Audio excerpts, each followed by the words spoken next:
Plusieurs questions me viennent en esprit. Et j'aimerais partager avec vous ces quelques questions, échanger avec vous, qu'est-ce que vous en pensez? Une des grandes questions est la première, quel est l'essence de votre vie? Pourquoi vous vivez?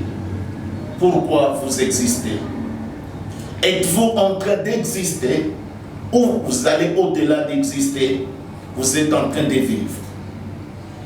Chers bien-aimés, quelles sont les meilleures des questions que vous vous posez sur cette terre? Christ, en tant que Dieu, il pouvait vivre plus de 2000 ans. Mais ma question, pourquoi il a vécu 33 ans et c'est là, il est parti? J'ai compris que sur cette terre, il y a l'essentiel. Quel est le vrai sens de ma vie? Pour qui je vis et pourquoi je vis?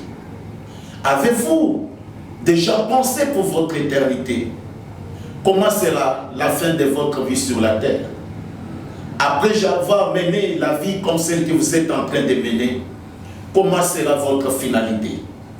La finalité de tout un chacun de nous se résume en deux mots.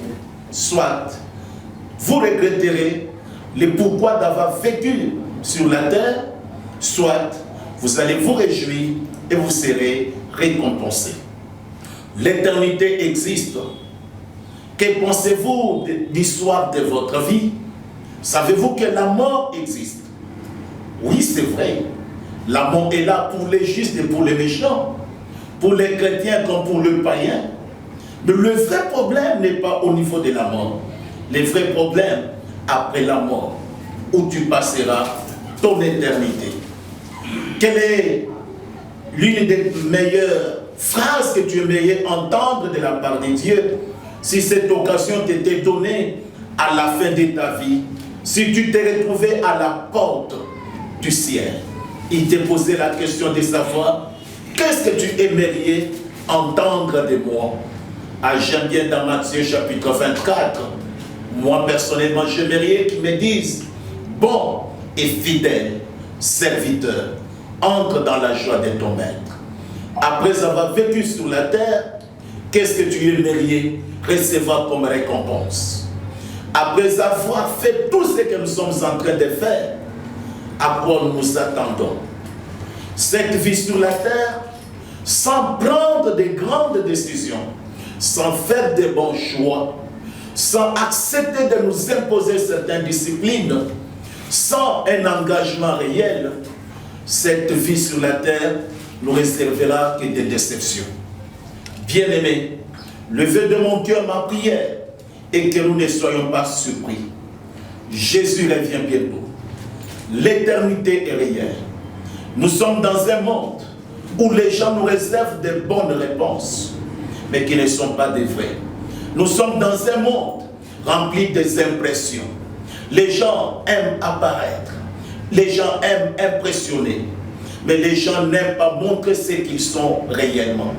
Ce que nous sommes n'est pas ce que les gens disent de nous, n'est pas ce que nous-mêmes nous supposons. Ce que nous sommes, c'est ce que Dieu pense de nous. Voilà pourquoi, en vivant sur cette terre, rassurons-nous de la prestation de Dieu pour notre vie. Est-ce bien Dieu t'approuve toi-même? Il approuve ce que tu fais. Quelle récompense, quelle couronne t'est réservée après avoir fait des sacrifices, comme le cas de Job, qui a reçu une appréciation de la part de Dieu. Il y a une appréciation, il y a une mention que Dieu réserve à tout un chacun. Le vœu de mon cœur, ma prière, est que nous soyons conséquents de nos choix, de nos décisions, de nos disciplines imposées. Toutes les relations que Dieu nous a données a un but. La respiration que Dieu nous donne a un but. Écoute, la différence entre un païen et un chrétien, un disciple de Jésus, n'est pas au niveau des habits, n'est pas au niveau des villas ou des maisons, mais la différence, c'est Dieu en nous. Ce que Dieu fait en nous et ce que nous faisons de ces dieux. Quelle est l'essence de ta vie? Où tu passeras ton éternité? Quelle récompense t'est réservée? tout est vanité. Après cette vie, il y a une autre vie. Après la mort, il y a une autre vie. Ne vivons pas tout simplement pour cette terre. J'ai réfléchi un peu. Plusieurs questions me viennent en tête. Qu'est-ce que vous pensez des revenants? Si aujourd'hui, les gens qui nous ont déjà précédés auprès du Seigneur revenaient, seront-ils en train de vivre de la même façon? Je ne pense pas. Plusieurs d'entre eux prendront de nouvelles décisions.